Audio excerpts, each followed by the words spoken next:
د جنتي میرمنې کور. و یو وخت د خاوند او میرمن ترمنځ څه جنجال او اختلاف پیدا شو. خاوند میرمن ته په قهر شو او یو څو بدې خبرې ورته وکړې. د ښځې په سترګو کې اوښکې راغلې او ژړلې. په دې وخت کې د ښځې مور و پلار راغلل، دروازه یې وټکوله. ښځه ولاړه او دروازه یې ورته خلاصه کړه. هغوی چې کله د دې سترګې په اوښکو لندې ولیدې نو د سبب پوښتنه یې وکړه چې لورې ولې ژاړې؟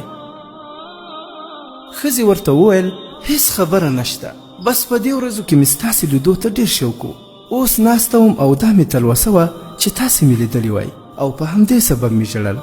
نو د خدای جل جلاله شکر دی چې تاسې راغلاست او سره یو ځای یې کړو. خاوند د خپلې میرمنې خبرو ته غوږ و چې هغې څه ډول د خپل کور او د خپل خاوند رازونه پټ وساتل. هغې خپل مور و پلار ته هیڅ شکایت ونه کړ او د هغوی توجه یې بلې خواته واړوله. نو دې ښځې د خاوند په زړه کې داسې ځای پیدا کړ چې نور یې خپل منځي اختلافات او جنگ جګړې ختمې شوې. ګرانې مسلمانې خورې، کورونه د میرمنو لخوا پر 3 قسمه جوړیږي. اول کور داسې وي چې میرمنې خپل خاوند ته د کور څخه بلا تشبیه جنت جوړ کړی وي. هغه داسې چې خاوند یې له کوره بهر ستړی وي، خواشینی وي او یا په نورو مشکلاتو کې راګیر وي، طبیعت یې خراب وي. خو چې کور ته راشي او خپله میرمن وویني نو هغه ورته خوشحاله شي او تسلي ورکوي. د دې خاوند د خپلې میرمنې سره په 2 خبرو ټول غمونه ورک شي.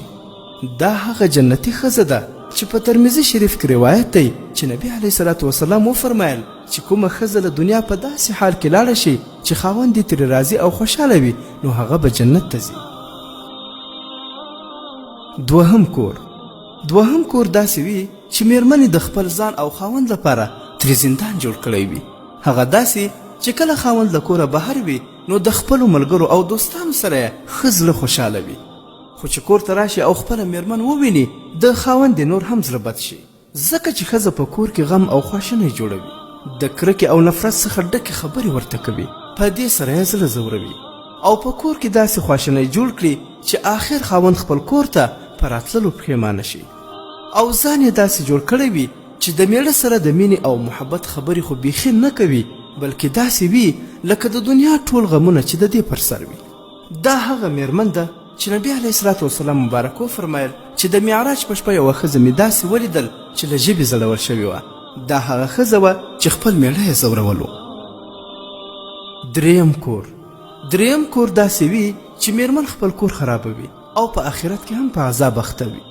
هغه داسې چې نعوذ بالله په معمولي جنجال او بې له ضرورته د میړه څخه طلاق وغواړي.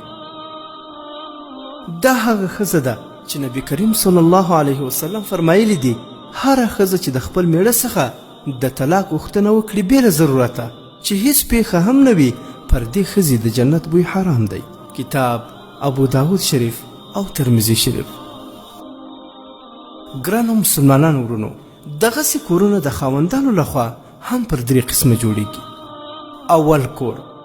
کور داسې وي چې بلا تشبیه خاوند خپلې میرمنې ته ترې جنت جوړ کړی وي او ژوند یې د خوشحالیو څخه ډک وي.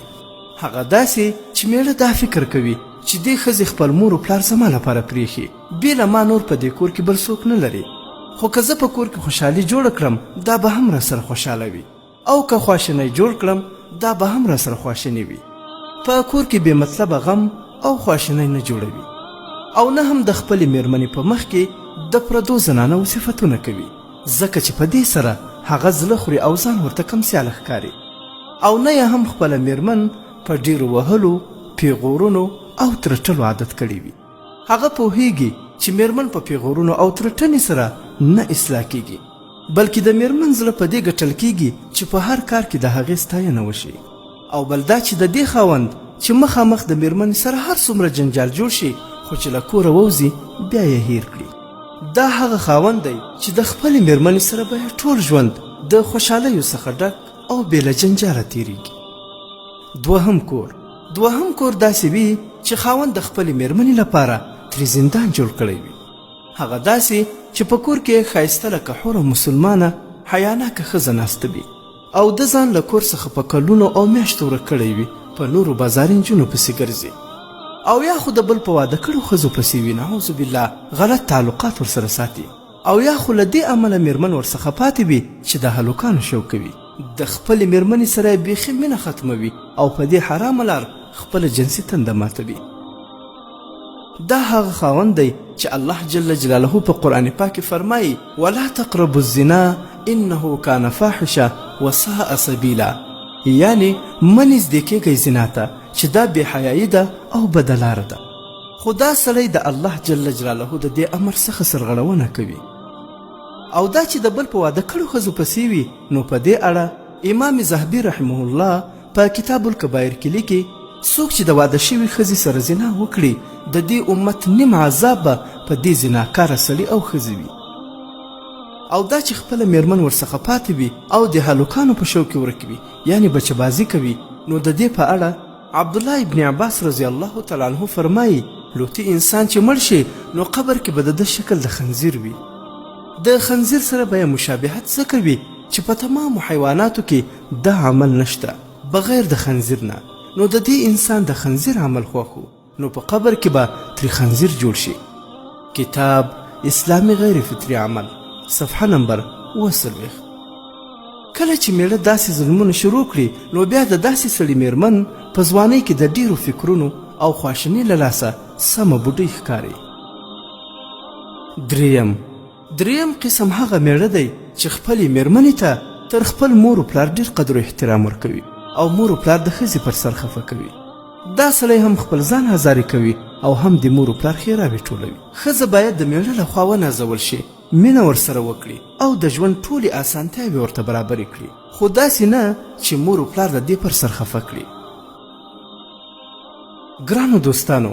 د یو ښه کامیاب او خوشحاله کور جوړولو لپاره مهمه دا ده چې په وړو وړو خبرو خپل ګډ ژوند خراب نشي میړه باید په هره خبره کې د ښکنځلو او سپکو خبرو او پیغورونو څخه لاس واخلي ځکه اکثره وخت جنجال له همدې خبرو جوړیږي او کله چې خپل منځي اختلافات او جنجال راشي باید دواړه میرمن او خاوند د صبر څخه کار واخلي او خپل په کورني شخړو څوک پردی هم خبر نه کړي ځکه الله جل جلاله فرمایي هن لباس لکم وانتم لباس لهن هغوی ستاسې جامه او تاسې ته هغوی جامه یاست او که یو بد خوی ولري هغه بل صبر وکړي نو په دې اړه رسول الله صلی الله علیه وسلم فرمایلی دي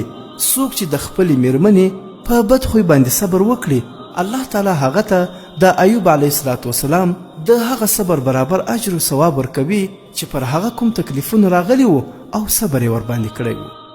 او کومه ښځه چې د خپل میړه په بد خوی باندې صبر وکړي الله تعالی هغې ښځې ته د فرعون د ښځې د حضرت آسیه رضی الله تعالی عنها د صبر برابر اجر او ثواب ورکوي